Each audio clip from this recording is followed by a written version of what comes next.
You are now entering a doorway that was never meant to be found. A frequency between logic and fear, static and memory, truth and illusion. There is no time here, no map, only stories, each one a transmission from the edge of understanding and the boundary beyond. This is not a channel. This is not a dream. This is Mr. Zone. You're listening to Mr. Zone, where logic ends and shadows begin. Tonight's story is about escape, about the desperate kind, the kind that leaves smoke in the rear view and hope scribbled on a map. But sometimes, even if you outrun the fire, you bring the spark with you. Will Roberts wasn't born here.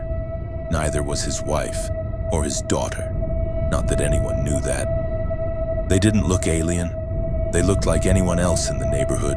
Maybe a little quiet, maybe too polite. 5 years ago, they fell from the sky, fleeing a world wrapped in warning sirens and mushroom clouds. They called it salvation, a second chance. They chose a quiet town, chickens in the yard, tomatoes in the soil. Jane played with chalk on the driveway while Will hammered cabinets in the garage. Life was normal. Until one morning on her way to school, Jane stopped at the front gate. The school's new sign read, "Fallout drill this Friday." And just like that, Will was back under that orange sky. The one he thought he'd left millions of miles behind. That night, Jane couldn't sleep. There was a hum, not from the heater, not from the wind. It came from beneath her feet. She crept down to the garage. Beneath a faded tarp, she found it. A metal console with thin panels and blinking glyphs. Still alive, still listening. She brushed her hand across the surface. It lit up softly like it had been waiting. Then a voice, her first language. Escape route confirmed, flight path active. She didn't understand everything it said, but she knew enough. The next morning, she asked her father about the voice. He stared at his coffee for a long time, then said, "There are things we shouldn't wake up." The news was a drumbeat, alliances strained, satellites lost, weapons tested. And that familiar language again, not from the radio, but from Earth's own leaders. Will drove into the city, parked 4 blocks from an apartment he hadn't visited in years. Inside waited Jerry, the only other man who'd escaped with him. Jerry hadn't done the whole white picket fence thing. He watched news feeds and kept his antenna up, literally. He pulled out a data slate, showed Will the trajectory. Another ship, launched from their home planet, headed for Earth.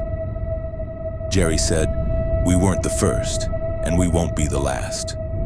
This planet, it's always been the backup."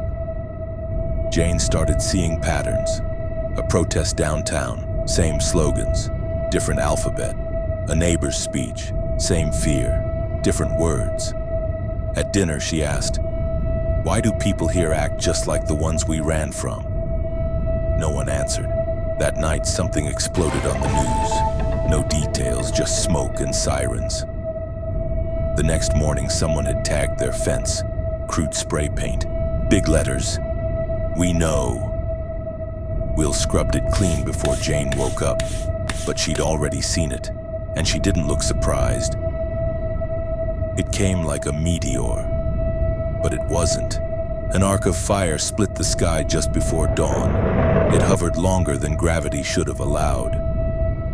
Jane stood in the backyard in her pajamas, her father beside her. She asked, "Will they land like we did?" He said, "No. They know what happened to us, they won't hide." And then he added something she didn't expect. "They'll be looking for us."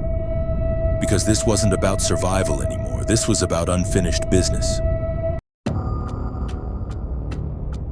Some people run from fire, some from famine, some from themselves.